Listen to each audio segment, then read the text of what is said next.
अब तक मैं सैकड़ों बच्चों को उनके परिवार से मिलवा चुका हूं जो कि खो गए थे, अनाथालयों में रह रहे थे 8-8, 10-10 सालों से, परिवार से बिछुड़े हुए थे, 14-14 साल हो गई। ऐसे बच्चों को मैंने उनके परिवार के सुपुर्द करा। किसी का बच्चा जैसे गायब हो गया तो उसको क्या करना चाहिए सबसे पहले? देखिए, सबसे पहले अगर किसी का बच्चा गायब हुआ है तो सबसे पहले वो थाने में इन्फॉर्म करे और उनको बताए कि मेरा बच्चा मिसिंग हो गया। बच्चे का हुलिया, फोटो, सारी चीज़ें पुलिस को दे और फिर पुलिस आपसे 24 घंटे के लिए कहेगी कि 24 घंटे आप उसको ढूंढिए। हो सकता है आपके परिवार में गया हो, रिश्तेदारी में गया हो। तो फिर जब बच्चा नहीं मिलता है तो ऐसे में डायरेक्ट सुप्रीम कोर्ट के ऑर्डर हैं कि 363 यानी कि अपहरण में मुकदमा दर्ज हो जाता है। फिर उसके बाद में पुलिस उसकी तफ्तीश करती है और ऐसे बच्चों के लिए अलग से थानों में एक सब इंस्पेक्टर को बाल कल्याण अधिकारी नामित किया गया है। चौराहे पे जब हम गए, रेड लाइट हुई, हमारी गाड़ी रुकी, तो गाड़ी पे एक बच्चा आता है, वो दस्तक देता है, आपकी खिड़की खटखटाता है, बोले कि अंकल जी कुछ दे दीजिए, बाबू जी कुछ दे दीजिए। दूसरा ये आता है कि बच्चे सफाई करने लग जाते हैं। तो ये एक भिक्षावृत्ति जो बच्चों द्वारा की जा रही है। तो कई बार ऐसा लगता है कि ये लोग, कहा जाता है कि ये वास्तव में जरूरतमंद नहीं है, कोई और है, इनका पीछे का सरगना है, वो इनसे भिक्षावृत्ति करवा रहा है। क्या है इसकी वास्तविकता, क्या है? कुछ आपने इस पर काम किया है? कुछ जो बच्चों की कैटेगरी है वो 3 तरह की होती है। एक तो बच्चे वो होते हैं जो कि माँ बाप उनको जबरन भीख मंगवाते हैं। अच्छा, माँ बाप, हाँ, पेरेंट्स भेजते हैं कि आप जाइए और भीख मांग के लाइए, हमें खिलाइए। और दूसरे बच्चे वो होते हैं जो फुटपाथ पर रहते हैं, अनाथ हैं, जिनका कोई नहीं है। तो वो बच्चे केवल और केवल अपने शौक पूर्ति के लिए भीख मांगते हैं। जैसे कोई नशा कर रहा है या खाना खा रहा है तो उसके लिए वो भीख मांगते हैं। अच्छा, बच्चे नशेबाजी करते हैं? जी हाँ, बच्चे भी नशेबाजी करते हैं। और तीसरा बच्चे वो होते हैं जो कि किडनैप करके लाए जाते हैं, जिनसे कोई गैंग भीख मंगवाता है। अच्छा। तो ये तीनों ही तरह के बच्चे सक्रिय हैं जो रोडों पर जो भीख मांगते हैं। मैंने एक ऐसी लड़की को रेस्क्यू कराया था, एक घर से रेस्क्यू कराया था कि उसके माता पिता में विवाद चल रहा था। माँ रूठ के अपने मायके चली गई, घर में पिता था और उस पिता ने अपनी ही बेटी के साथ में गलत काम किया। अच्छा। अपनी 13.5 साल की बच्ची के साथ में दुष्कर्म किया और वो 3.5 महीने की प्रेग्नेंट थी। एक बच्चे ने इंस्टाग्राम पर अपना वीडियो अपलोड किया जिसमें वो उसके पास में स्टिंग पीते हुए डाला और लिखा कि बच्चा जेल में भी बदमाशी।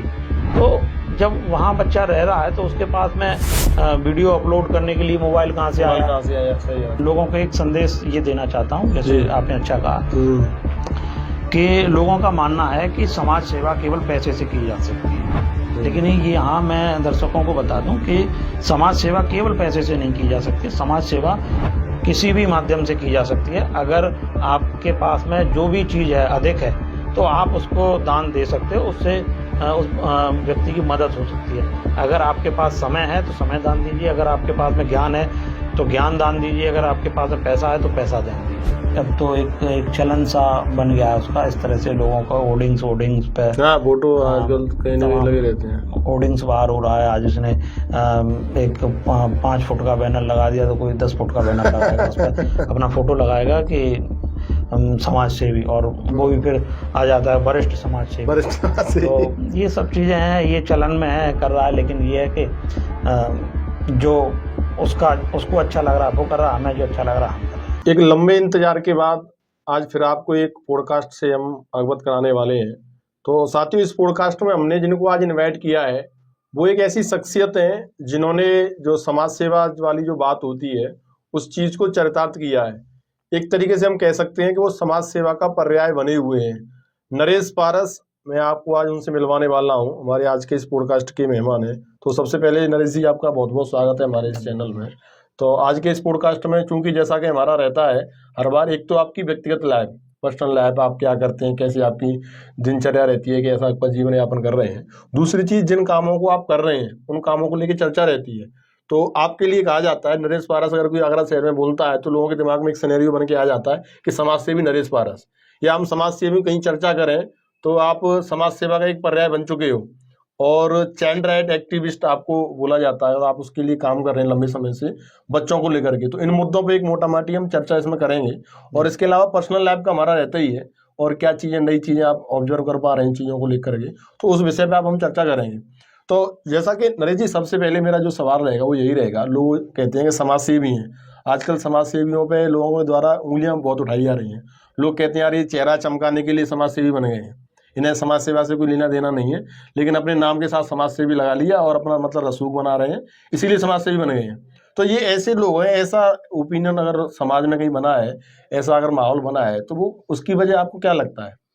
देखिए, जो आपने समाज सेवी वाली बात कही, तो मैं यहाँ स्पष्ट कर देना चाहता हूँ। जी समाज सेवी और सामाजिक कार्यकर्ता में अंतर होता है। जी समाज सेवी वो लोग होते हैं, धनाढ्य लोग होते हैं, और जो अपना पैसे से या अन्य माध्यमों से लोगों की सेवा करते हैं, जनहित के वेलफेयर के काम करते हैं। जी लेकिन सामाजिक कार्यकर्ता जो होता है वो राइट बेस्ड काम करता है, लोगों के मुद्दों को उठाता है, सरकार के साथ में या जो ऐसी जो बॉडी बनी है उनके साथ में लोगों की पैरोकारी करता है, उनके राइट्स के लिए लड़ता है।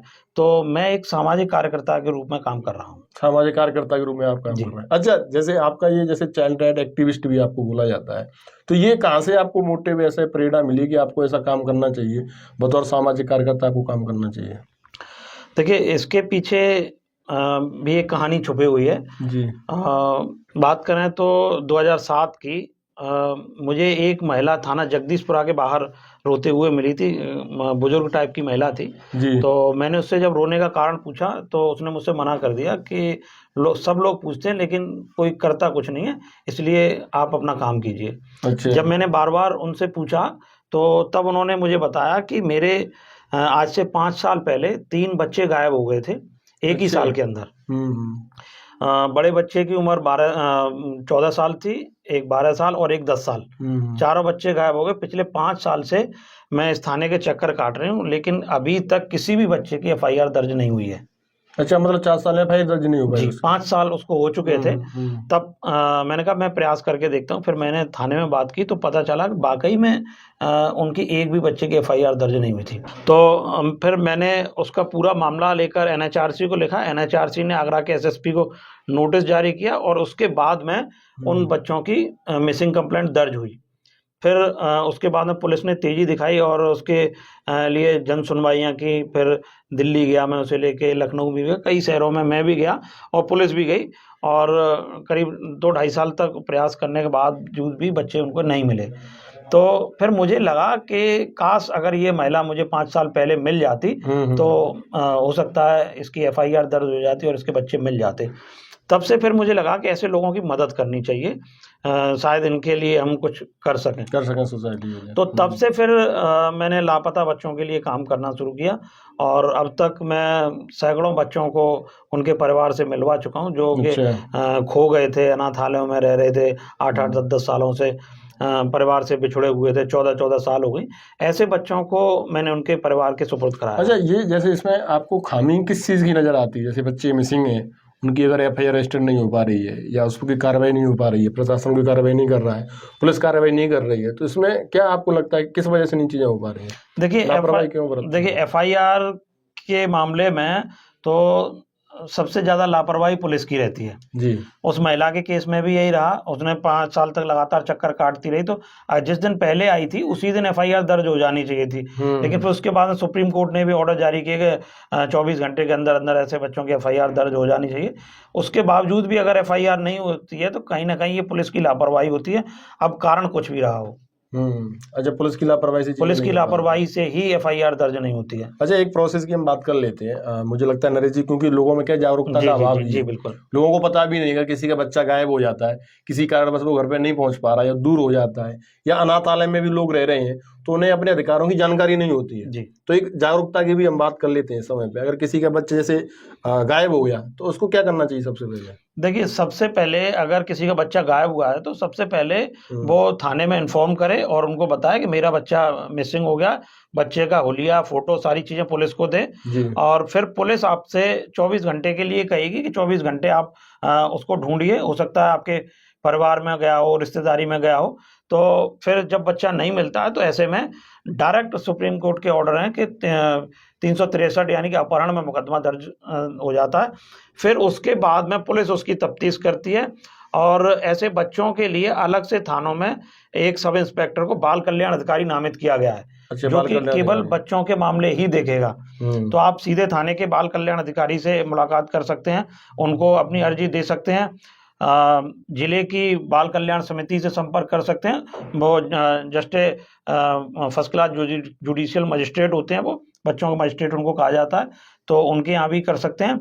और अगर आपके यहाँ पर आपके जिले में कोई भी अनाथालय है तो वहाँ भी एक बार जाके पता कर सकते हैं कि हो सकता है आपका बच्चा कहीं खो गया हो, पुलिस को मिल गया हो और पुलिस ने उसको अनाथालय भेज दिया हो, तो बच्चा वहाँ भी मिल सकता है। और अब तो बहुत सारे विकल्प हमारे सामने हैं। अब ऑनलाइन है, ऑनलाइन के माध्यम से आप यूपी पुलिस की वेबसाइट पर जाइए और वहाँ जाके आप ऑनलाइन माध्यम से बच्चे की डिटेल अपलोड कर सकते हैं, उनकी गुमशुदगी दर्ज कराई जा सकती है। आप जन सुनवाई ऐप के माध्यम से दर्ज करा सकते हैं। आप 1076 यानी मुख्यमंत्री हेल्पलाइन पर भी बच्चे की इंफॉर्मेशन दे सकते हैं। तो अब तो बहुत सारे विकल्प हैं जिनका उपयोग करके बच्चों को लापता होने से बचाया जा सकता हाँ, है। नहीं अक्सर ये होता है ना, जैसे आपने बताया पुलिस सुनवाई नहीं कर रही है कहीं पे, पुलिस के अक्सर आदमी क्या करता है, पुलिस थाने पहुंचता है लेकिन पुलिस सुनवाई नहीं कर रही है, तो उसके विकल्प के रूप में जैसे कि आपने मुख्यमंत्री हेल्पलाइन है, जी और क्या है कुछ बच्चों के लिए जैसे अपना बाल आयोग बना हुआ है, जी। तो बाल संरक्षण गृह भी अपने अलग अलग बने हुए हैं, इनके द्वारा कुछ मदद मिलती है क्या चीजों को? देखिए, मैं आपको बता दूं कि हर जिले में बाल कल्याण समिति होती है, तो जी। वो बच्चों के अधिकारों के संरक्षण के लिए होती है। और इसी के साथ में सरकार एक और हेल्पलाइन नंबर चलाती है 1098, यानी कि चाइल्ड लाइन उसको कहा गया है। तो ये चाइल्ड लाइन का टोल फ्री नंबर होता है, आप इस पर कॉल करेंगे तब भी आपकी कंप्लेंट दर्ज हो जाएगी बच्चों से संबंधित। सीधे बाल कल्याण समिति से भी आप संपर्क कर सकते हैं, वहाँ भी आपकी मदद हो जाएगी और वो सीधे डायरेक्शन जारी करेंगे पुलिस को कि इस बच्चे की गुमशुदगी दर्ज कराइए। और अगर थाने में मान लीजिए आपने अपनी तहरीर दी, बच्चे की गुमशुदगी होने की जानकारी दी और उन्होंने रिपोर्ट दर्ज नहीं की है, तो आप जिले के कप्तान से मिल सकते हैं, वहाँ दर्ज करा सकते हैं। आप ऑनलाइन के माध्यम से करा सकते हैं। और अभी जब से नए कानून बने हैं बीएनएस के माध्यम से, अब तो डिजिटल साक्ष्य को भी मान्यता मिल गई है। आप तहरीर को फोटो खींच के व्हाट्सएप कर दीजिए तो उस पर भी कार्रवाई होगी। अच्छा, ये हुआ है आज जी, चीजें चल रही है। डिजिटल साक्ष्यों को मान्यता दी गई है।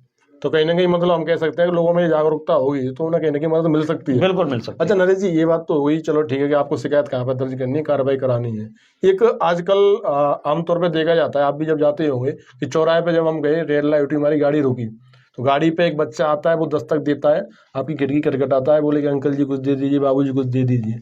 दूसरा ये आता है कि बच्चे सफाई करने लग जाते हैं।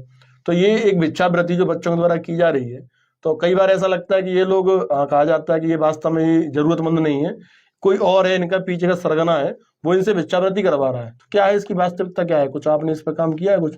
देखिए, इस पर अगर भीख मांगने वाले बच्चों की अगर हम बात करें तो मैंने कई बार इस पर रिसर्च भी किया है, मैंने सर्वे भी किया है और सर्वे करके मैंने एडमिनिस्ट्रेशन को भेजा है। और सर्वे में ये जानकारी निकल के आई है, मैंने एमजी रोड का सर्वे किया था, अच्छा। भगवान टाकी से लेके प्रतापपुरा चौराहे तक, तो मैंने 3 सर्वे किए थे।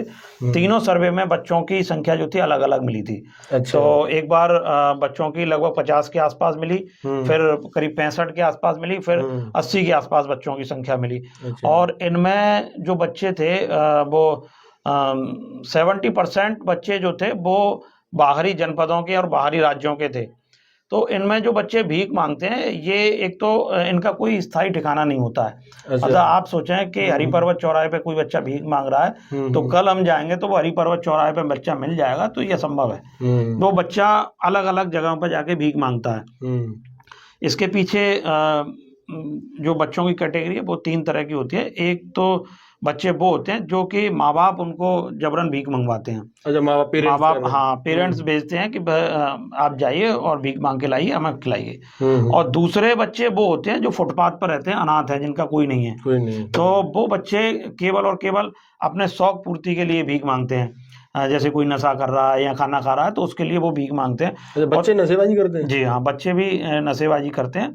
और तीसरा बच्चे वो होते हैं जो कि किडनैप करके लाए जाते हैं, जिनसे कोई गैंग भीख मंगवाता है। अच्छा। तो ये तीनों ही तरह के बच्चे सक्रिय हैं जो रोडों पर जो भीख मांगते हैं। जब बातचीत इसमें जब की हमने, सर्वे जब निकाला, तो कई सारे बच्चों को फिर हमने रेस्क्यू कराने के लिए प्रयास भी किया, पुलिस ने हमारा साथ दिया, उसमें पुलिस के माध्यम से तमाम बच्चों को रेस्क्यू कराया। लेकिन उसमें निकल के ये आया कि वो उन्हीं के माता पिता के हैंडओवर कर दिया जाता था। बच्चे बार बार पे पकड़े गए, बार बार पे उनके हैंडओवर हो गए। तो फिर उसमें फिर मुझे लगा कि कहीं ना कहीं सिस्टम की कमी है, और अगर इन बच्चों को अगर सही दिशा दे दी जाए तो ये अच्छा काम कर सकते हैं। तो ऐसे में मैंने बच्चों को जो भीख मांग रहे थे उनका मैंने पीछा किया, और तलाश करते करते मैं उनकी कम्युनिटी तक गया। अच्छा। कम्युनिटी में जाके देखा तो पता चला कि एक पूरी कम्युनिटी है जो अपने बच्चों को भीख के लिए सड़कों पर भेज देती है। तो मैंने उनसे बात की, भाई आप अपने बच्चों को भीख मत मंगवाइए, ये अपराध है, और आप इनको पढ़ाई लिखाई भेजिए। तो सबने मना कर दिया।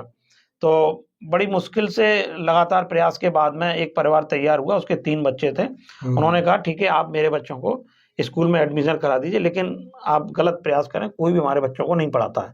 अच्छा, उनका ऐसा था। हाँ, तो मैंने सोचा कि मैंने प्रयास करके देखता हूँ। फिर मैं उन तीनों बच्चों को स्कूल में ले गया, सरकारी स्कूल में ले गया। तो हेडमास्टर ने ये कह के मना कर दिया कि ये बच्चे गंदे हैं, इनमें से बदबू आती है, इन बच्चों को हम दाखिला नहीं देंगे। अच्छा। फिर मैं उन बच्चों को उसी कम्युनिटी में लेके गया, माँ बाप से बात की, मैंने भाई साफ सुथरे रहिए, नलाइए धुलाइए। तो बोले नहीं साहब, साफ सफाई से तो हमारा दूर दूर तक का नाता नहीं है। अच्छा। क्योंकि जितने ज्यादा हम गंदे रहेंगे उतनी ज्यादा हमें भीख मिलेगी, तो इसलिए हम साफ सफाई नहीं करेंगे। फिर मैंने उन्हें समझाया, तो जब वो नहीं माने तो मैंने उन बच्चों को खुद वहीं पास के हैंडपंप पे ले गया, बाल्टी लेके, फिर अपने हाथों से मैंने उन बच्चों को नहलाया। जब उनको साबुन लगाया तो एक बच्चे ने बोला कि सर ये क्या है, इसकी बड़ी खुशबू आ रही है। अच्छा। तो मैंने कहा बेटा ये साबुन है। तो बोला साबुन की खुशबू ऐसी होती है? मतलब पहली बार उस बच्चे ने साबुन लगाया था। अच्छा, कितनी उम्र होगी उसकी? उम्र रही होगी बच्चे की करीब 7-8 साल उम्र रही होगी।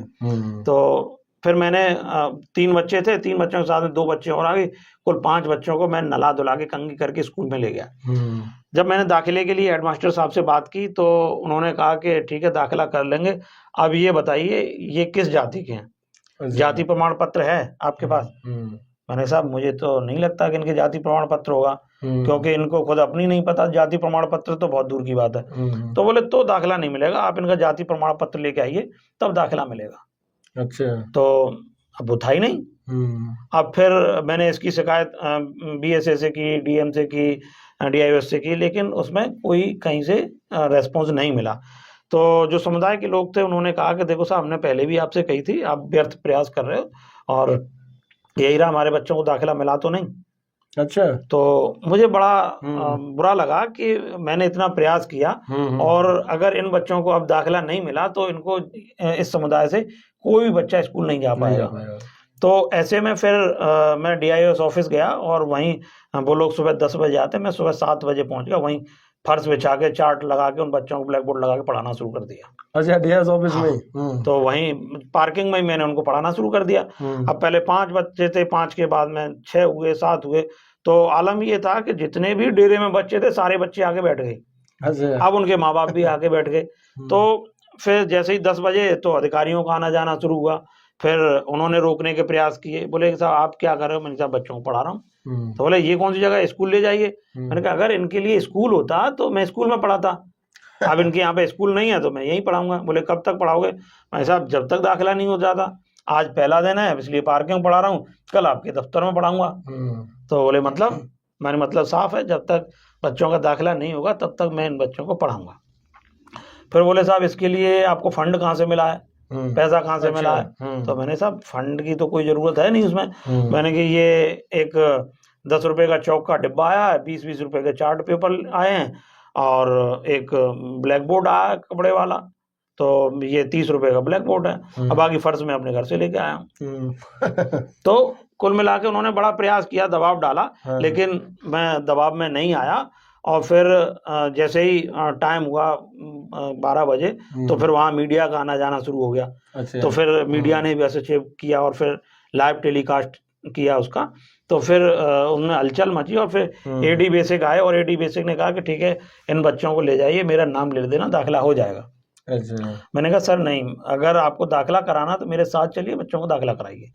तो फिर AD बेसिक मेरे साथ में गए, और उसी दिन जो बेसिक शिक्षा अधिकारी का ऑफिस है उसके बगल में एक डाइट कैंपस स्कूल है, तो वहां ले गए और उसी दिन 46 बच्चों का दाखिला हुआ।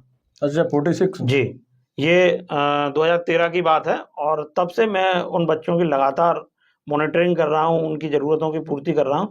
और ये इतने प्रयास के बाद में इस साल 4 बच्चों ने यूपी बोर्ड की परीक्षाएं पास की है, जिसमें एक लड़के ने इंटर की परीक्षा पास की और 3 लड़कियों ने हाई स्कूल की परीक्षा पास की है।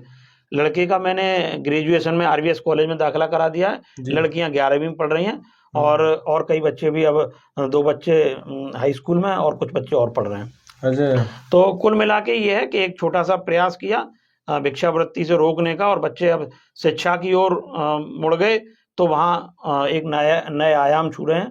तो जो मैंने प्रयास किया था वो एक छोटा सा प्रयास था, लेकिन आमतौर पर देखा क्या जाता है कि जब भीख मांगने के लिए बच्चा कोई किसी का दरवाजा खटखटा तो वो उसके हाथ में 1 रुपया, 5 रुपया, 10 रुपया जो भी रख देते हैं। तो मेरा मानना है कि आप नगद पैसे देकर भिक्षावृत्ति को बढ़ावा दे रहे हैं, और फिर इसका जो फायदा है वो सरगना लोग उठाते हैं और वो बच्चों को किडनैप करके लेके आते हैं, यहाँ भीख मंगवाते हैं।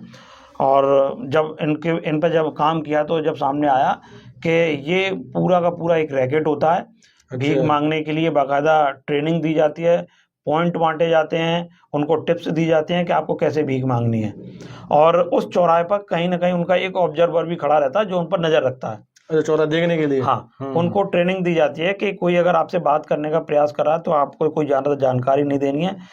कोई फोटो खींचने का प्रयास कर रहा है तो आप चेहरा छुपा लीजिए, भाग जाइए वहाँ से, फोटो मत खींचने दीजिए।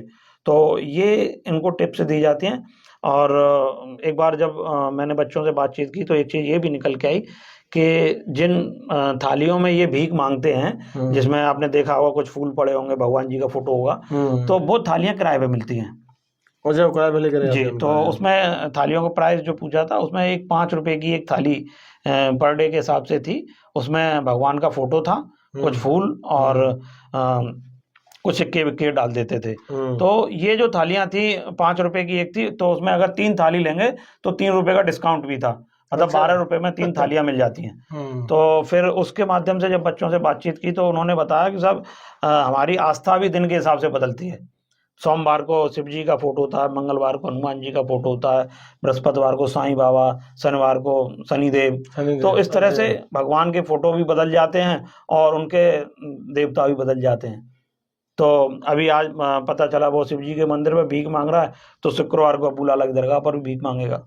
हाँ, तो उस तरह का पूरा उनका सेटअप है। और कुछ बच्चों से बातचीत हुई तो उन बच्चों ने दबी जुबान में ये भी बताया कि हमें किसी दूसरे राज्य से या दूसरे शहर से यहाँ पर लाया गया है और हमसे भीख मंगवाई गई है, जबरन लाया गया। और एक मामला ऐसा भी निकला कि एक गैंग ने आगरा की एक 13-14 साल की लड़की को पहले भीख मंगवाया, पहले रामबाग पर भीख मंगवाया, फिर भगवान टाकीज पर, फिर हरी पर्वत पर भीख मंगवाई, और फिर उसके बाद में दिल्ली में रेड लाइट एरिया में बेच दिया उसे।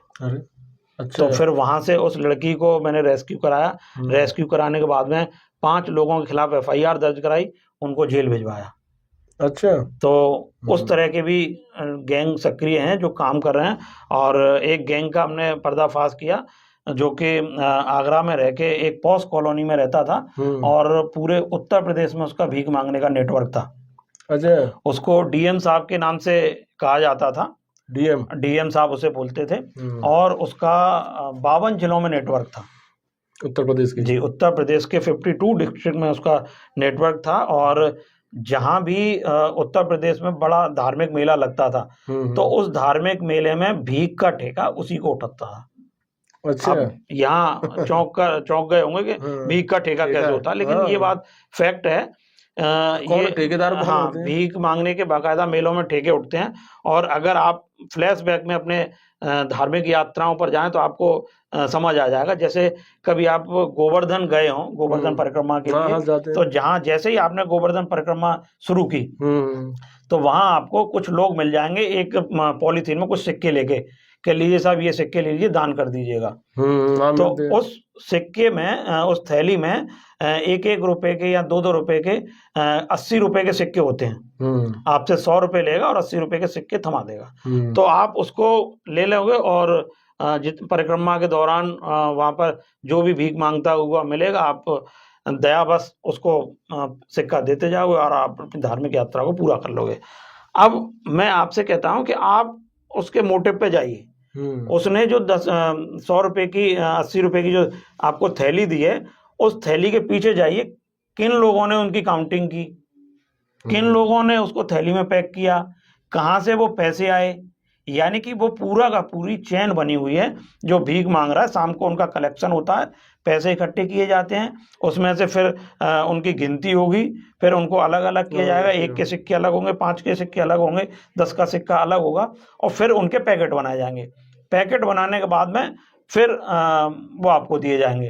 तो हम तो सोचते हैं कि हमारी धार्मिक यात्रा पूरी हो गई और हमने दान कर दिया, लेकिन इसके पीछे भीख का एक बड़ा कारोबार है जो चल रहा है, और उस भीख के लिए वहां पर ठेका उठता है। तो ठेका वो जो डीएम साहब थे वही उसको उठाते थे, ठेका उठाते थे। हाँ। तो वहां पर हमने उसको ट्रेस किया। आगरा का रहने वाला था, पॉस कॉलोनी में रहता था। अच्छा। और जिसपे कोई शक भी न कर सके, और वो अलग अलग कम्युनिटी के लोगों से भीख मंगवाता था। तो मथुरा की एक कम्युनिटी मेरे संपर्क में आई, तो उस कम्युनिटी ने मना किया कि हम अपने बच्चों से भीख नहीं मंगवाना चाहते हैं।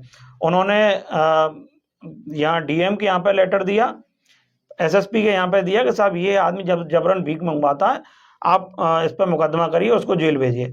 लेकिन पूरे प्रशासन ने उसके खिलाफ कोई कार्रवाई नहीं की। अच्छा। 156(3) में हमने उस पर मुकदमा कराया। 156(3) में मुकदमा हुआ, फिर वो पकड़ा गया, पकड़ के जेल भेजा गया। वो कुछ दिनों बाद फिर छूटा, फिर उसका एक पक्का इंतजाम किया हमने अभी 2 साल पहले। उसको फिर मजबूत सी धाराओं में उसको जेल भिजवा दिया। अब वो डीएम साहब जेल में है, मस्त वहीं पर रह रहे हैं। अच्छा जी। तो समय समय पर इस तरह का ये काम करना पड़ता है।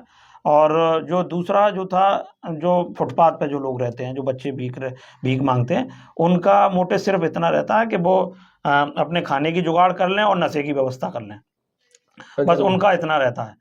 ये railway station, bus stand, flyover के नीचे और जो भी हमारे यहाँ के मॉन्यूमेंट्स हैं, उनके आसपास ये बच्चे रहते हैं। और आपने कभी देखा हो तो एक बच्चे के हाथ में एक कपड़ा रहता है जिसे वो सूंघता रहता है। तो वो क्या होता है? तो उसमें क्या होता है कि कपड़े में वो एक फ्लूइड डाल लेते हैं। जैसे कि आपने देखा हो, पंचर जोड़ने वाला एक ट्यूब होता है रेड कलर का जो होता है, तो उसको वो कपड़े में डाल लेते हैं और पानी से डाल के भिगो के उसे सूंघते हैं, उससे नशा होता है। एक वाइटनर होता है जिसको हमारा गलत लिख जाता है तो उसको सफेद कर देते हैं, फिर उस पर वाइटनर लगा देते हैं, वाइटनर से नशा करते हैं। आयोडेक्स का इस्तेमाल करते हैं, आयोडेक्स खाते हैं उसको, अच्छा, उससे भी नशा होता है। तो जो नशे की चीजें हैं, टिंचर, जिंजर, शराब, तो वो सारी जो इस्तेमाल करते हैं। आमतौर पर जो बच्चे जो नशा कर रहे हैं वो फ्लूइड का, ये पंचर जोड़ने वाला ट्यूब, इन चीज़ों का नशा कर रहे हैं। तो ये एक नशे का भी एक बड़ा कारोबार है जिससे बच्चे पूरी तरह से बर्बाद हो रहे हैं। तो कहीं ना कहीं हम कह सकते हैं कि एक बड़ा समुदाय इसके पीछे लगा हुआ है।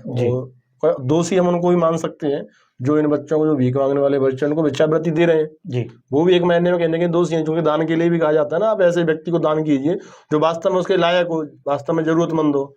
तो कहीं ना कहीं गलत ये भी है। अच्छा नरेश जी, जैसे आपने बताया कि गोवर्धन जो परिक्रमा मार्ग है, वहाँ पे जो बैठते हैं बच्चे, वो सारे पूरे गैंग काम करता है। वहाँ पे हम ये भी देखते हैं जब गोवर्धन की परिक्रमा देने के लिए जाते हैं कि कुछ लोग हैं, उनके हाथों से वो दिखाते हैं दिव्यांग हैं, पैर उनका टूटा हुआ है या हाथ टूटा हुआ है, ऐसे लोग, तो क्या वो भी उसी गैंग का हिस्सा होते हैं? देखिए, बिल्कुल वो भी उसी गैंग का हिस्सा होते हैं। और दरअसल में होता क्या है कि लोगों की दया पाने के लिए आर्टिफिशियल चोट भी बनाई जाती है। हाँ, वही चीज, आर्टिफिशियल चोट बना के फिर उनको जो है लोगों को दिखाते हैं। वो एक नाटक भी करेंगे, उनके सामने रोएंगे, गिड़गिड़ाएंगे। तो कुछ इस तरह से भी होते हैं। कभी आपने देखा हो, जब आप सफर कर रहे हैं तो बीच रोड पर कोई बिल्कुल अधनंगा व्यक्ति बैठा होगा और तेज धूप पड़ रही है और वो उसमें भीख मांग रहा है, और आपको लग रहा है कि इसके तो हाथ पैर भी नहीं है, तो वो उसको आप भीख दे देते हैं। लेकिन ऐसे लोग बाकायदा इनकी एक सूची बनाई जाती है, इनकी कैटेगरी तय होती है कि ये 1 पैर विकलांग है, इसका ये 2 पैर विकलांग है, इनके चोट भी बनाई जाती है। तो उसके पीछे पूरा का पूरा ये धंधा होता है। और कहीं ना कहीं इसमें हम लोग भी दोषी हैं। और हम लोग जा रहे हैं धार्मिक यात्रा पर और हम सोचते हैं कि हम दान करें, लेकिन हाँ। कहीं ना कहीं हम नगद पैसे देके भिक्षावृत्ति को बढ़ावा दे रहे हैं। नगद पैसे नहीं देने चाहिए। अच्छा, ऐसे में कहीं ये भी हो सकता है नरेश जी कि जो वास्तव में जरूरतमंद है, कुछ लोग सिर्फ जरूरतमंद है या उनके सामने कोई मजबूरी है, कोई परिस्थिति आ गई, कुछ इमरजेंसी ऐसी रहती है, तब जाके बैठ के बनेगा लोगों से हमें शायद कुछ भिक्षावृत्ति मिल जाए, कुछ दान पुण्य मिल जाए तो हम अपना खाना खा लेंगे। तो मुझे लग रहा है कि वो लोग भी फिर इन लोगों के साथ हम पिस रहे हैं। देखिए, एक सिक्के के दो पहलू होते हैं। एक अच्छा भी हो सकता है, एक बुरा भी हो सकता है। तो जो अच्छाई वाले हैं उनका बुरे लोग फायदा उठाते हैं। वैसे मजबूरी वाले भी तमाम लोग होते हैं जिनको जरूरत है, लेकिन क्या है कि जब इस तरह के जब लोग आते हैं तो कहीं ना कहीं जो जरूरतमंद व्यक्ति है वो मदद से वंचित हो जाता है। जरूरतमंद मदद से वंचित जी हो जी। जाता है। हाँ, तो जाहिर सी बात है, जब गलत लोग आएंगे तो मदद से वंचित बिल्कुल। तो इसमें हम लोगों को ये देखना चाहिए कि थोड़ा सा अगर हम किसी की अगर आप मदद करना चाहते हैं तो उस व्यक्ति की जांच कर लें, उस व्यक्ति की पड़ताल कर लें कि आखिर में ये व्यक्ति जरूरतमंद है या नहीं है। अगर जरूरतमंद है तो उसकी खूब मदद कीजिए। तो कुल मिलाकर के हम मुझे मान लें कि जो चौराहे पे बच्चे मांगते हैं वो तो पूरी तरह से मुझे लगता है कि वो तो पूरा एक गैंग है और षड्यंत्र एक तरीके। जी जी बिल्कुल। तो बच्चों को जो बच्चा प्रति वो नहीं देनी चाहिए। हाँ, वो तो अच्छा, अब आजकल ये भी देख लिया लोगों ने, जैसे बताते हैं, बोले कि बच्चे हैं तो कोई पेन बेच रहा है, कोई कुछ चीजें बेच रहा है, कोई जो होते हैं गुब्बारे उनको बेच रहा है, तो लोग लगते हैं भाई चलो ठीक है कि ये बेच करके कम से कम भीख नहीं मांग रहा है, बिक्री कर रहा है, इसकी चौराहे में खड़े होते हैं, ऐसे ही बच्चे होते हैं वो लोग। तो वो क्या असल में जरूरतमंद होते हैं। लेकिन उसमें भी ये इन्होंने एक नया तोड़ निकाला है जी। भीख मांगने का, एक नया तोड़ निकाला है कि जब भी कोई आदमी बच्चा पेन बेच रहा होता है तो वो पेन खरीदने के लिए नहीं बात करता है। और आप भी अगर जाएंगे तो आपकी ऑलरेडी आपकी जेब में पेन लगा होगा, तो आप कह देंगे ठीक है मुझे पेन नहीं चाहिए, ये पकड़ो 10 रुपए ले जाओ, मुझे रास्ते में जाने दो। तो उस समय ट्रैफिक सिग्नल पर इतना समय नहीं रहता है आदमी के पास में। एक तरफ तो लाल बत्ती की तरफ ध्यान रहता है कि हरी होने वाली है ये, तो हमें निकलना है। वहीं दूसरी तरफ वो पेन वाला खड़ा होता है, बोलता पेन वैन नहीं, अपने पर्स में जो पैसा था उसे दे दिया और वो चलता बना। तो आपने पेन नहीं खरीदा उससे, पेन नहीं खरीदा। जी बात। तो मेरा तो मानना ये है कि अगर भिक्षावृत्ति को, अगर बच्चों की भिक्षावृत्ति को रोकना है तो जैसे हमारे यहाँ पर अभी सभी चौराहों पर सीसीटीवी कैमरे लगे हुए हैं और वहाँ पुलिस वाले भी खड़े होते हैं। तो ऐसे में उस पुलिसकर्मी को वहाँ उसकी ड्यूटी दे दी जाए कि भाई जो भीख मांग रहा है उसको आप आइडेंटिफाई करें, आखिर में ये कौन है जो यहाँ पर रोज भीख मांगने आता है, उससे पूछताछ करें, उससे उसका आईडी प्रूफ मांगें। तो हो सकता है वो बच्चा जरूरतमंद भी हो सकता है और गलत भी हो सकता है, तो वो बात बिल्कुल खुल जाएगी। और फिर सीसीटीवी कैमरे हैं तो उससे बच्चा भी डिटेक्ट हो जाएगा। जब कौन से आ रहा है, जब रेड लाइट जैसे ही क्रॉस करता है आदमी तो उसकी गाड़ी का चालान होके घर पहुंच जाता है।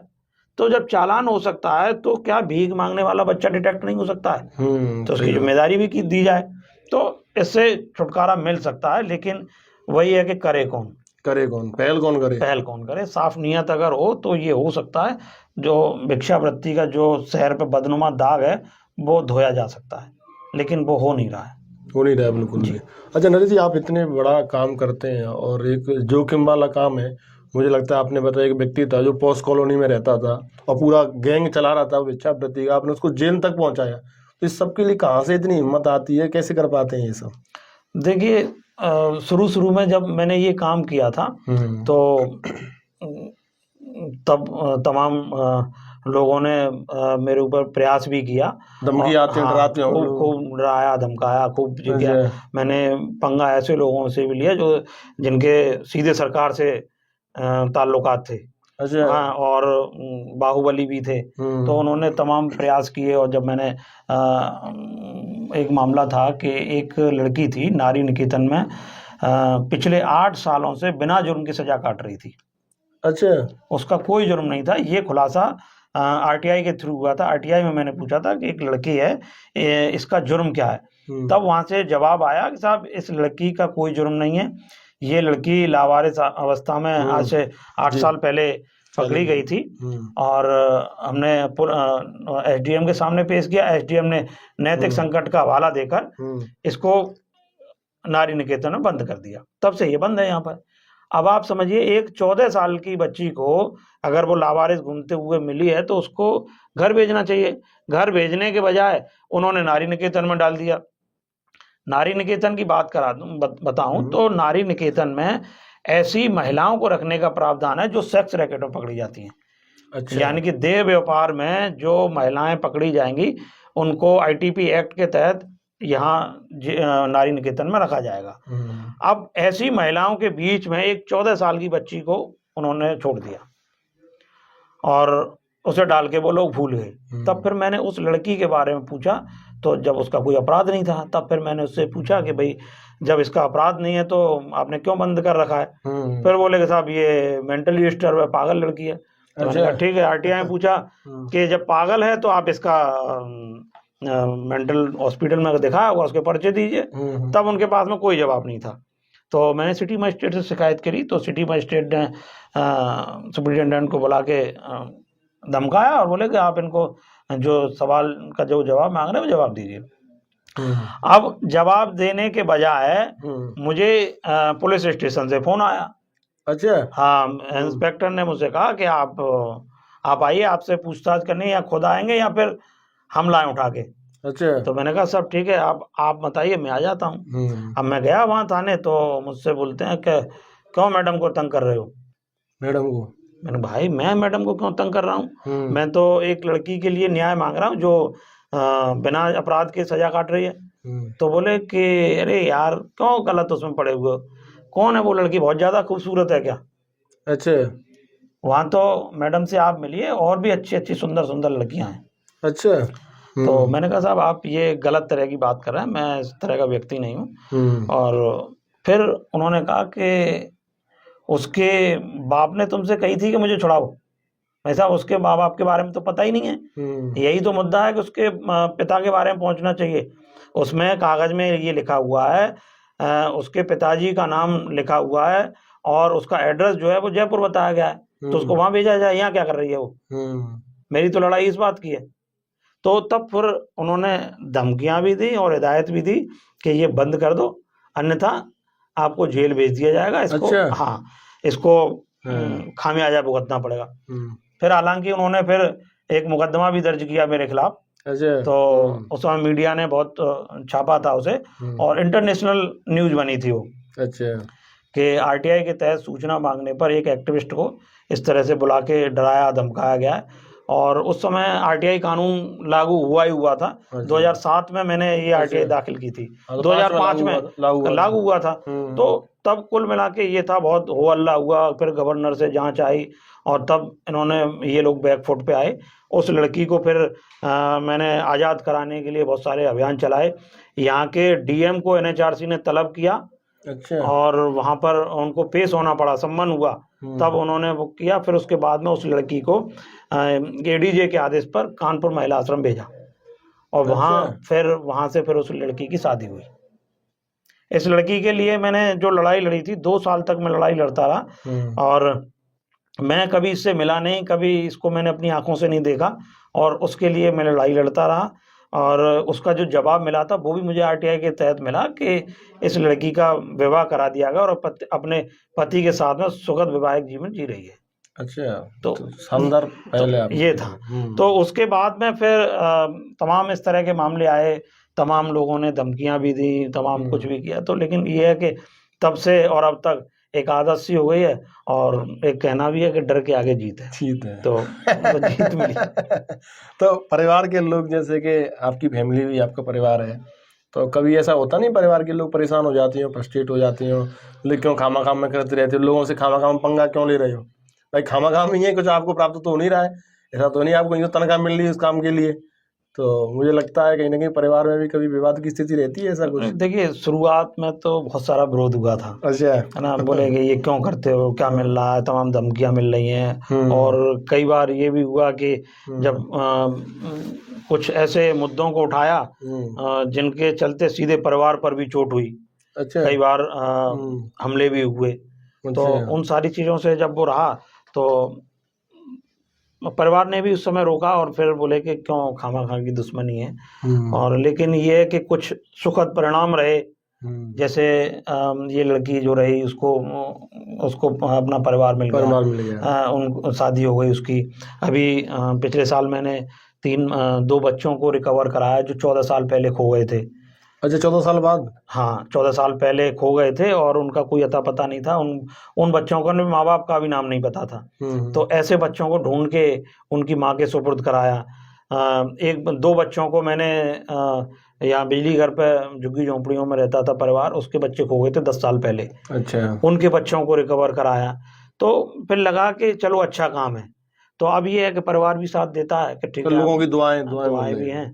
तो यही है कि लोगों की दुआएं और ईश्वर के आशीर्वाद से अभी तक तो कुछ हुआ नहीं और एकदम ना ही होने वाला अच्छा है। आपके अच्छा काम सामने कर रहे बैठा हैं। हुआ हूँ। तो यही है कि अब थोड़ी सी आदत सी हो गई है, तो अब चल रहा है जैसे भी है। अच्छा नरेश जी, जैसे कि हम देखते हैं अब सर्दियों का जैसे मौसम आने वाला है, तो कभी जो फुटपाथ पर रहने वाले लोग हैं या जो गरीब लोग हैं जिनके पास गर्म कपड़ों की व्यवस्था नहीं है, तो कभी आप उनको जाकर के गर्म कपड़े मुहैया करा रहे हैं।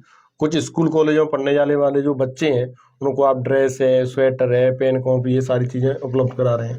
तो इस सब के लिए कहाँ से इकट्ठा व्यवस्था कैसे हो पाती है? देखिए, मैं आपको स्पष्ट कर दूं कि मैं किसी से कोई चंदा नहीं लेता हूँ। अच्छा। ठीक है, किसी तरह का कोई पैसा उनसे नहीं लेता हूँ और स्पष्ट रूप से काम कर रहा हूँ, खुली किताब की तरह से।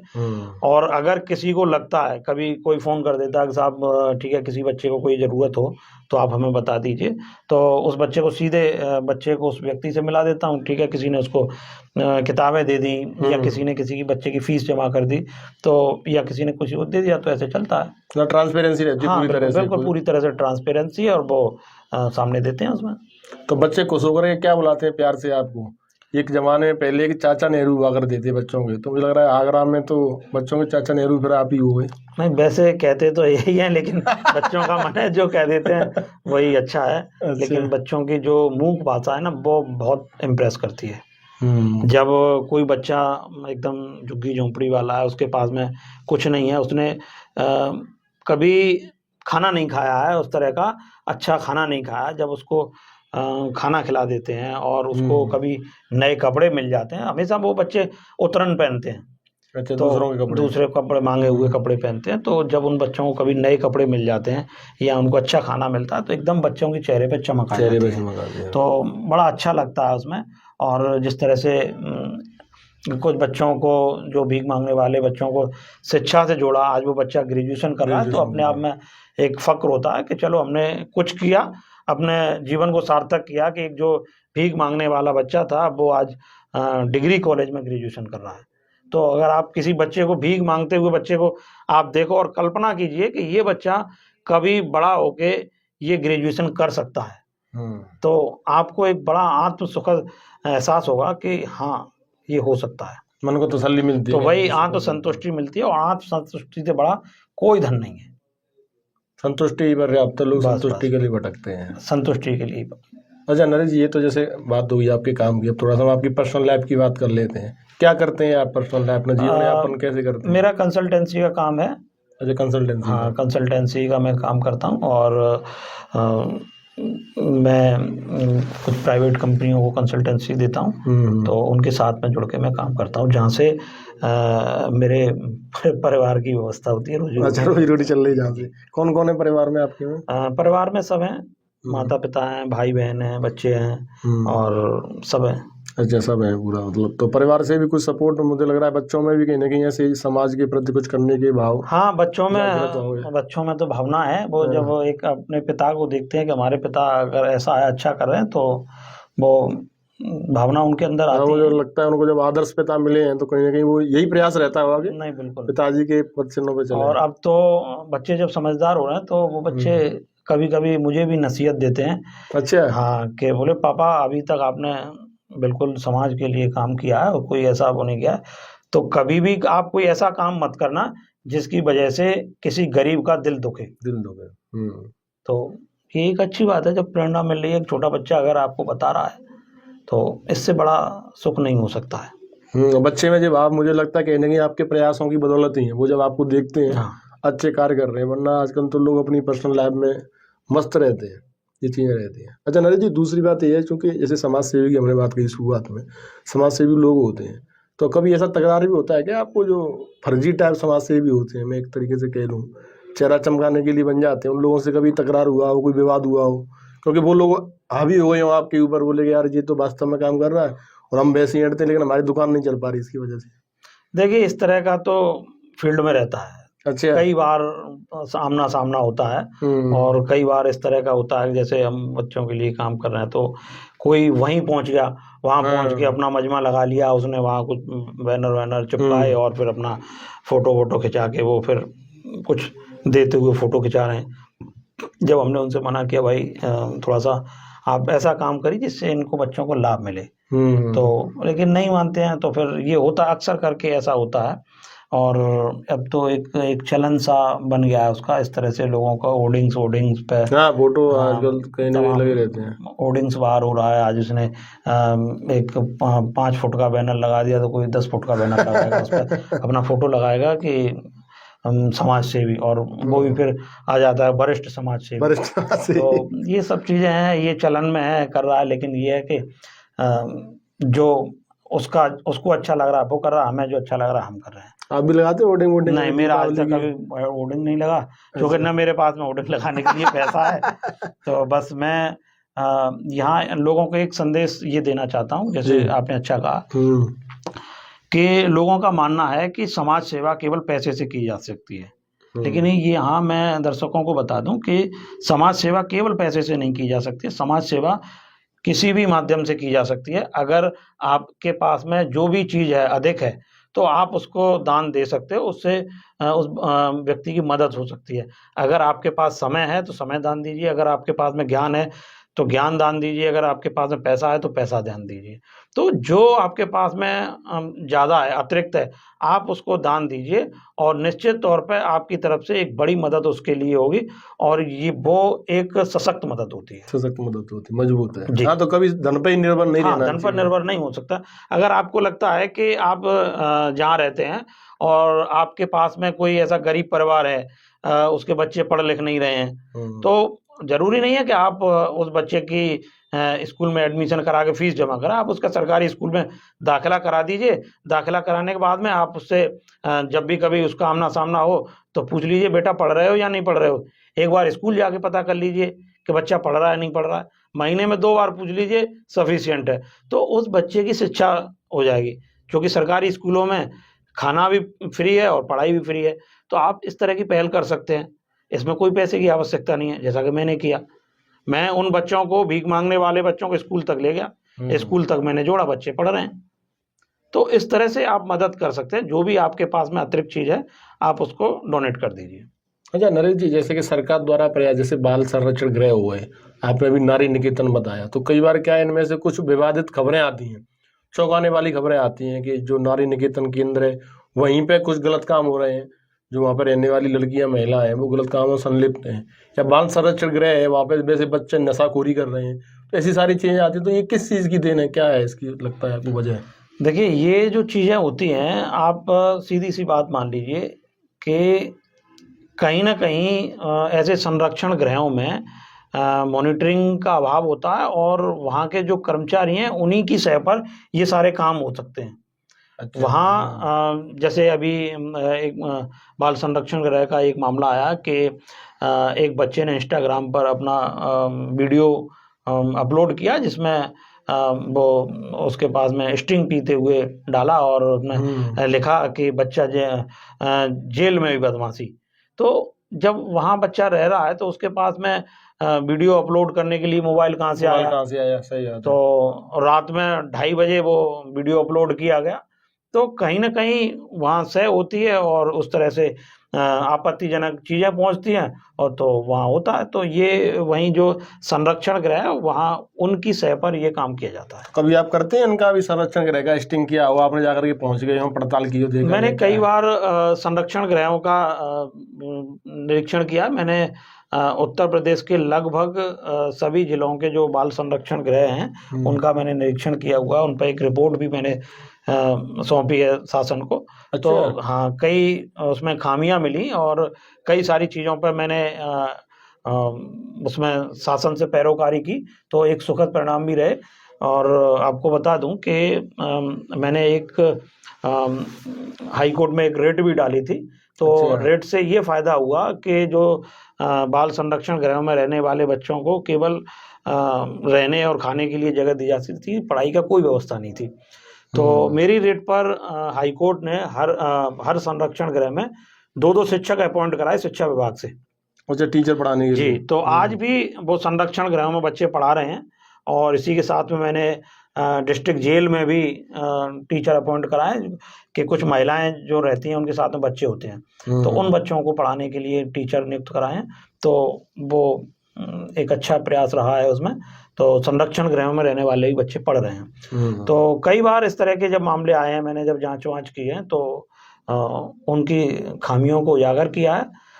मैंने इंडिविजुअल भी निरीक्षण किए हैं। मैंने बाल आयोग के साथ में राष्ट्रीय बाल आयोग, राज्य बाल आयोग, चाइल्ड वेलफेयर कमेटी, इन सब लोगों के साथ में निरीक्षण किए हैं। तो वो सारी चीज़ें निकल के एक्सपोज किया है। और 2015 में मैंने अवैध संरक्षण गृहों का मामला उठाया था। अच्छा, अवैध कैसे? मतलब हाँ, सरकार के द्वारा नहीं थे? हाँ, सरकार के द्वारा संचालित नहीं थे और वो मतलब फर्जी थे।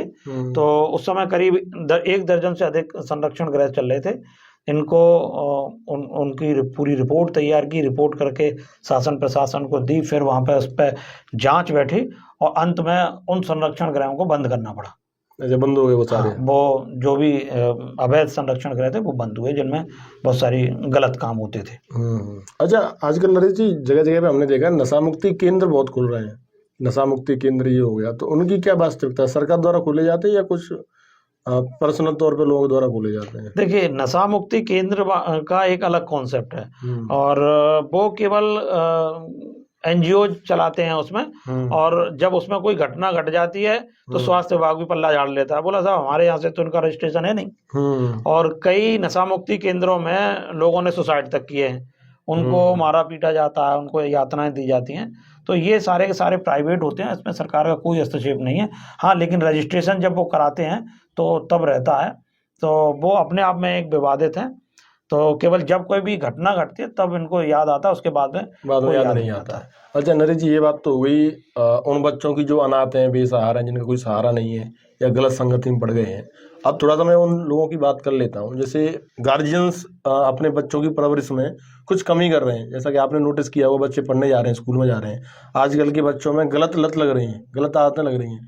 तो आपने कोई ऐसी चीज़ ऑब्जर्व की है? आपको लगता होगा जो परवरिश में कहीं ना कहीं गार्जियंसों को अपने बच्चों के प्रति इस चीज़ में ध्यान देना चाहिए। बच्चों से ये चीज़ें छूट रही हैं, बच्चे गलत डायरेक्शन में जा रहे हैं। क्या लगता है, कुछ चीज़ें, कोई गलत चीज़ें है कुछ ऐसा?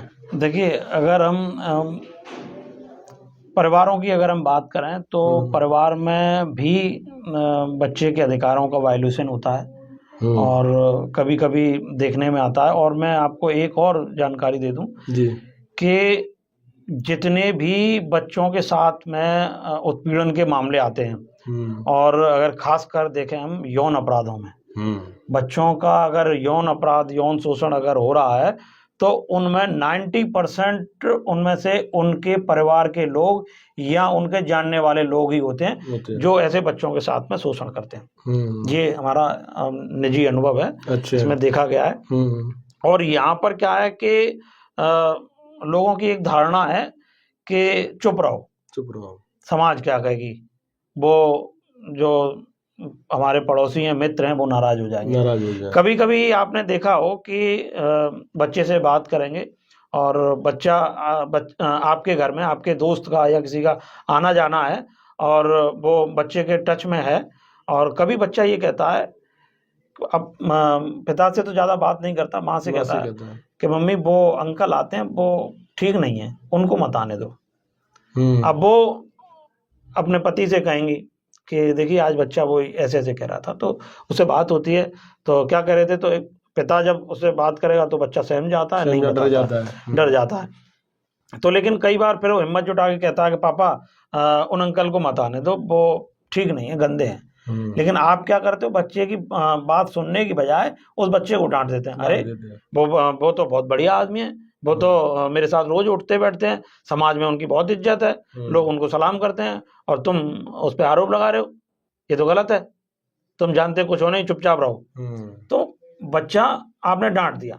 अब क्या है कि जो बाहरी व्यक्ति है, जो आपके मित्र हैं, तो वो आके आपके बच्चे से नजदीकी बढ़ाएंगे, और नजदीकी बढ़ाने के साथ साथ उस बच्चे के साथ में गलत हरकत भी कर देते हैं, और फिर अंत में तब आपको पता चलता है जब कोई बड़ी घटना हो जाती है, तब आगे और बढ़ती है। बच्चा तब तक वो फिर तब तक कुछ नहीं कहता जब तक पानी सिर से ऊपर होकर नहीं गुजर जाता है। तो तब वो बच्चा बताता है, फिर तब तक बहुत देर हो चुकी होती है। तो एक स्पष्ट बात यह है कि आप बच्चे के मामले में किसी भी व्यक्ति पे भरोसा न करें। देखो, वो आपके परिवार का भी कोई व्यक्ति होता है, बच्चे का चाचा, ताऊ, मामा, फूफा, अंकल, पड़ोसी, ये कोई भी हो सकता है जो बच्चे के साथ में गलत करता है। हम लोग क्या है कि हम सामाजिकता का डोंग पीटते हैं, और फिर उसमें अपने संबंधों को खातिर उनको उनसे कह नहीं पाते हैं। लेकिन जब आपके साथ में, आपके बच्चे के साथ में कोई गलत कर रहा है तो उसका विरोध कीजिए।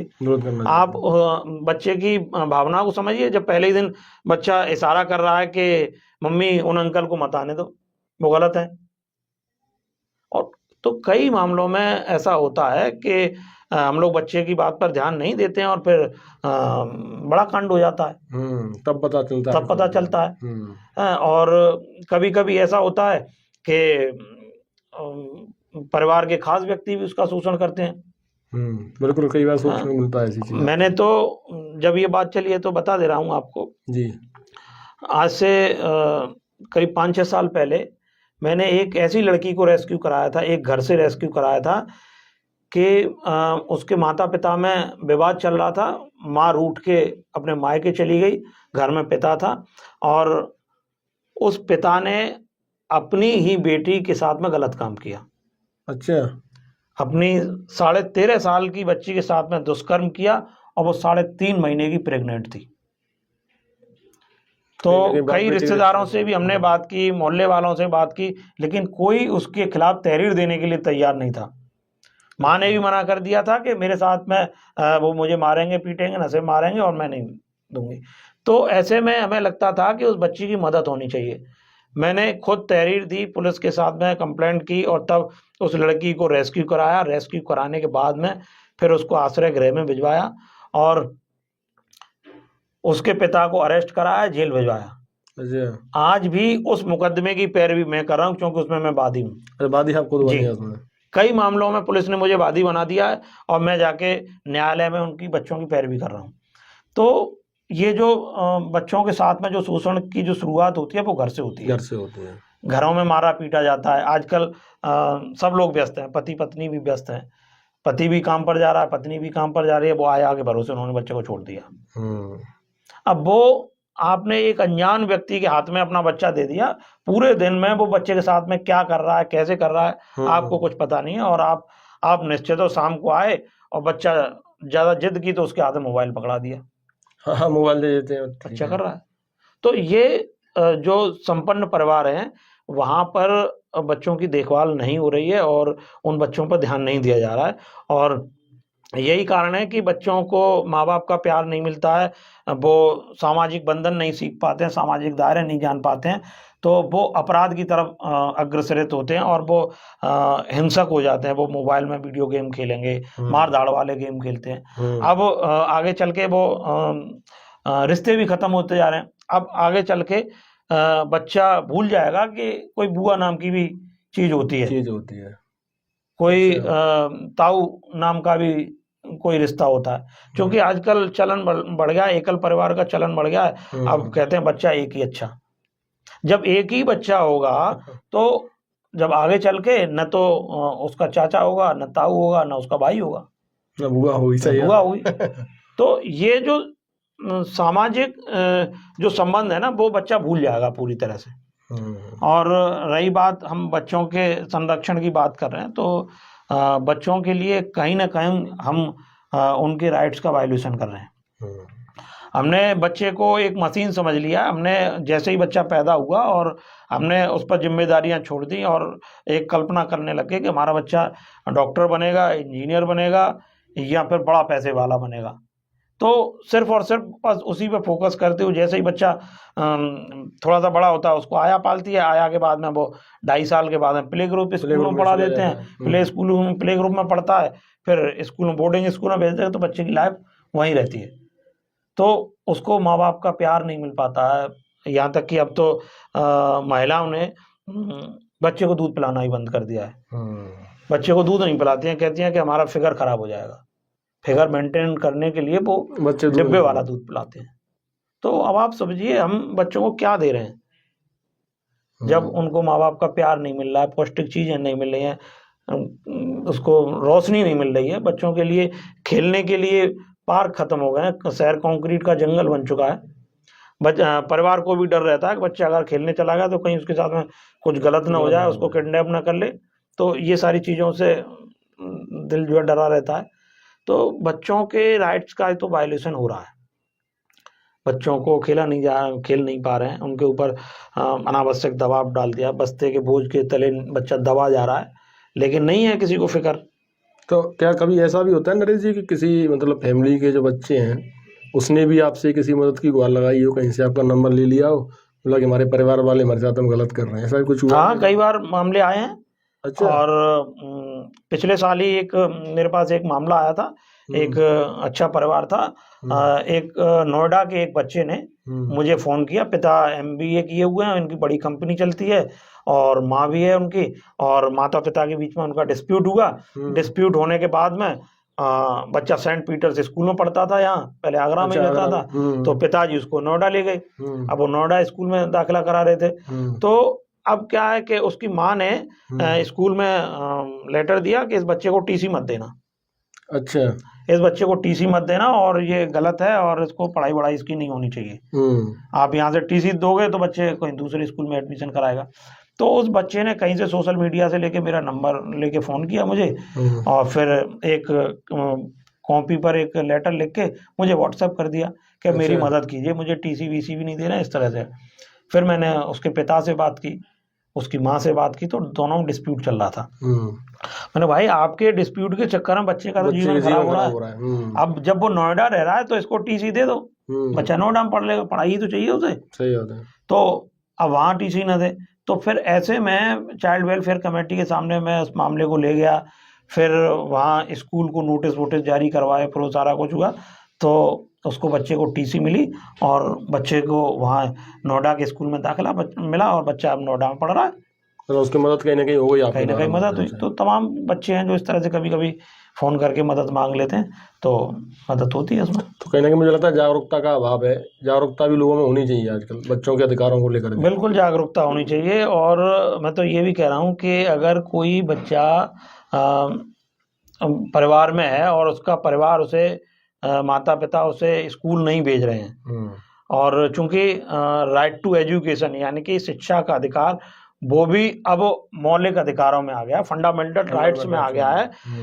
संविधान के आर्टिकल 15 कहता है कि ये बच्चे का मौलिक अधिकार है।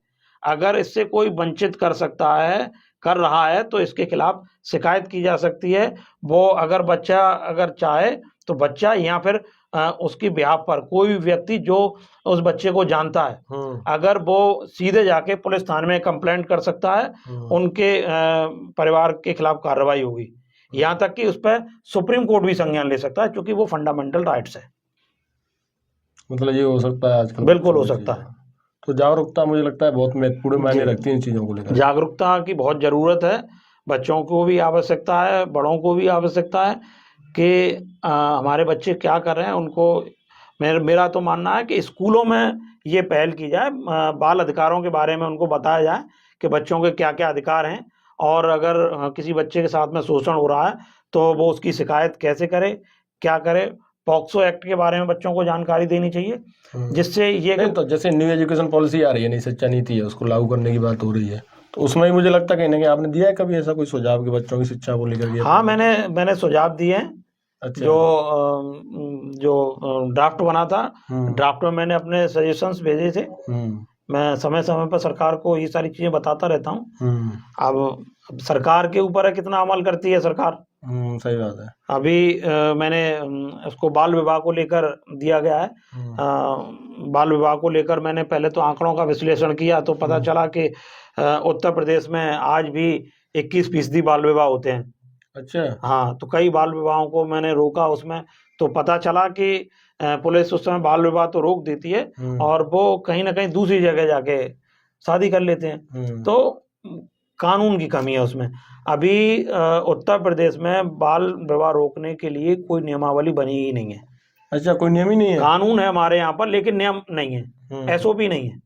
अच्छा। तो मैंने सरकार को उसमें सुझाव दिया कि इसकी एक नियमावली बनाए, एसओपी बनाए, जिससे कि बाल विवाह पर एक मजबूत कार्रवाई हो सके। तो जब मैंने शासन को लिखा तो उस पर स्टेट पर एक कमेटी बनी, ड्राफ्टिंग कमेटी बनी, ड्राफ्ट भी बनाए और लोगों से सुझाव भी लिए। मैंने खुद इसकी एसओपी बना के दी। अच्छा। हाँ, मैंने खुद नियमावली बनाई कि आप इस नियमावली को उसमें लागू करा सकते हैं। लेकिन उसको भी अभी 3 साल हो गए, वो अभी तक ड्राफ्ट नहीं आया। अभी तक नहीं आया? नहीं आया तो कुछ ना कुछ ऐसी लचर व्यवस्था है सरकार की, शासन की, हम कह सकते हैं। वो हम सुझाव हैं वो हम देते रहते हैं उसमें।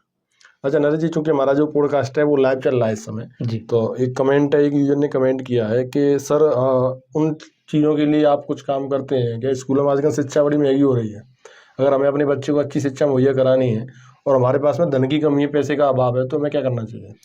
देखिए, मैं आपको बता दूं कि अगर आपके पास में पैसा नहीं है तो आर्थिक तंगी बच्चे की शिक्षा में बाधक नहीं बनेगी जी। अगर आप ईडब्ल्यूएस दायरे में आते हैं, आपकी आमदनी कम है, आपकी 1 लाख रुपए से आमदनी कम है, तो आप वहाँ पर राइट टू एजुकेशन के तहत फ्री शिक्षा दिला सकते हैं बच्चे को। बच्चे का आप स्कूल में दाखिला करा सकते हैं, वहाँ से कक्षा 1 से लेके 12वीं तक की पढ़ाई बिल्कुल फ्री है, आपको कुछ नहीं फीस देनी है। तो अभी बेसिक शिक्षा विभाग ने दोबारा से एक अभी ऑनलाइन प्रक्रिया चालू कर दी है। आप उसमें बच्चे का एनरोल्ड कराइए, लॉटरी सिस्टम में अपना नामांकन कराएंगे तो बच्चे का अगर नंबर आ जाता है तो आप उसमें बच्चे को शिक्षा मिलेगी। किसी भी स्कूल में, सरकारी स्कूलों में तो बिल्कुल पढ़ाई बिल्कुल फ्री है, 8वीं तक पूरी पढ़ाई फ्री है और 9वीं के बाद में 12 तक नॉमिनल फीस ली जाती है।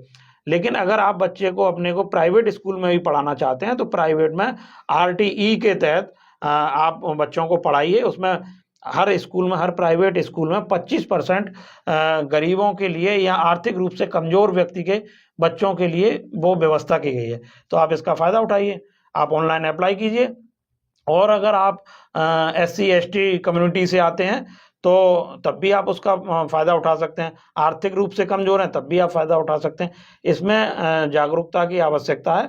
आप अपने ज़िले के बेसिक शिक्षा विभाग में संपर्क कीजिए, वहाँ से उन्होंने ऑनलाइन प्रक्रिया जारी कर दी है, तो आप अपना आवेदन कीजिए, निश्चित तौर पर आपके बच्चे का चयन हो जाएगा। राइट टू एजुकेशन है, उसके तहत करा सकते हैं। तो ये यूनिक जानकारी है, मतलब हर प्राइवेट स्कूल में 25% बिल्कुल। अच्छा जी, कोई भी प्राइवेट स्कूल होता है उसमें 25% सीट आरक्षित होती है। ऐसे बच्चों को ही पढ़ाने का प्रावधान है और उन बच्चों की फीस सरकार भरती है। अच्छा, सरकार उन बच्चों की फीस भरती है प्राइवेट स्कूल में? हाँ, जो भी प्राइवेट स्कूल होता है उसकी जो फीस है उसको सरकार भरती है, सरकार ऐसे बच्चों का पेमेंट करती है। तो आप इस शिक्षा का फायदा उठाइए।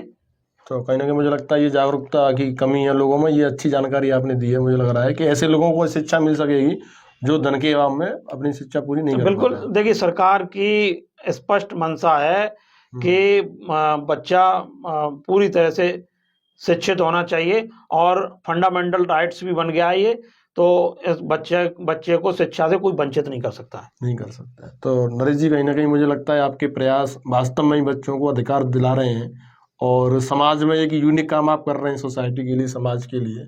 जैसा कि आपने बताया, चूँकि बड़े बड़े लोगों से आप पंगा ले रहे हैं तो उसकी बदौलत भी आप सुरक्षित हैं, सारी चीज़ें आपकी और सर्व सुविधा युक्त हैं। तो कहीं ना कहीं लोगों की दुआएं जिसकी बदौलत आप ऐसा कर रहे हैं, तो हमारी भी कामना यही है कि आप लगातार ऐसा काम करते रहें। तो ये एक लंबी चर्चा हुई है, फिर एक नई चर्चा के साथ में जुड़ेंगे। तो साथियों, इस लाइव पॉडकास्ट में आपने सुना नरेश जी के द्वारा कि बच्चों के अधिकारों को लेकर के, भिक्षावृत्ति को लेकर के, और एक जो अनाथालय हैं या हम कह सकते हैं कहीं ना कहीं बाल संरक्षण गृह हैं, उसको लेकर के कितनी बड़ी भ्रांतियां हम लोगों के बीच में रहती हैं, कितना बड़ा जागरूकता का अभाव हमारे बीच में है। और हम भिक्षावृत्ति, जैसा कि नरेश जी ने बिल्कुल सिरे से इसको हटा दिया है, नकार दिया है कि भिक्षावृत्ति तो आपको बढ़ावा दे रहे हैं अगर आप किसी बच्चे को 2 पैसे दान दे रहे हैं। बिल्कुल। तो ये चीजें बिल्कुल उन्होंने बता दी हैं, तो आप लोग भी इस चीज से सबक लीजिएगा और भिक्षावृत्ति है को बढ़ावा न देने वाले जो प्रयास हैं हमें उसकी तरफ ध्यान देना चाहिए। तो सभी साथियों का बहुत बहुत धन्यवाद जो इस लाइव में जुड़े हुए हैं। तो नरेश जी आपका बहुत बहुत स्वागत, अपने कीमती समय में से आपने समय निकाला और हमारे ऑडियंस को एक जानकारी भरी आपने बातचीत बताई, तो सभी का आपका बहुत बहुत धन्यवाद। धन्यवाद।